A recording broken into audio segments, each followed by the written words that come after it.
if I purchased a rental, 38K plus 18K for repairs, when I sell the rental, should the cost basis be the home? I'm sorry. Should the cost basis of the home be 38K or the cost plus repairs? And I think we sometimes have differing opinions on this. Mm-hmm.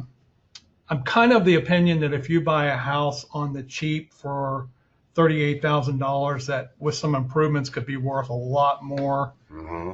You're probably doing capitalizable expenses. So what Jeff is saying is there's two types of things of work you do on your house. One adds to its useful life. The other one is just to fix something. Right. So it's repair versus renovation. If you spent $18,000, that does not sound like a repair. That sounds like a renovation. And you would add that to your basis. So the cost basis would be increased.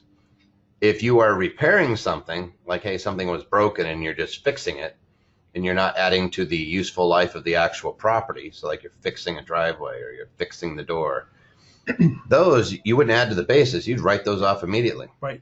And here's the trick. There's a safe harbor that says if the invoice is less than $2,500, you can write it off absolutely, and they can't question it. If it's, I think it's up to 5,000. We were just talking about that, where you have to get some sort of audited financial. But right.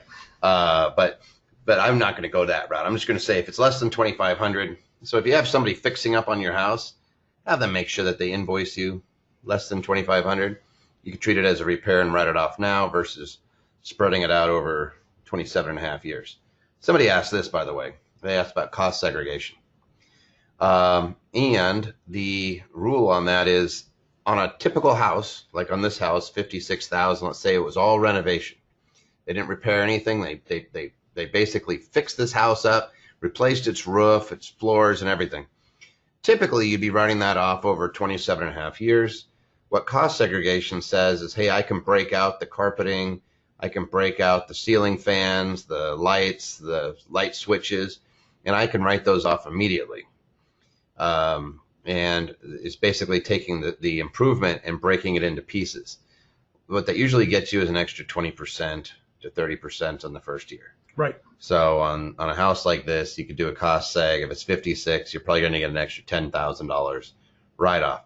Or you use the safe harbor and get the same thing without having to do a cost seg by making sure that they're invoicing you less.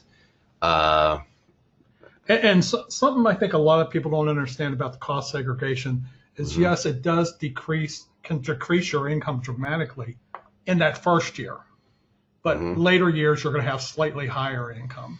Yeah, and then somebody says, does the property have to be in service to get the 2,500?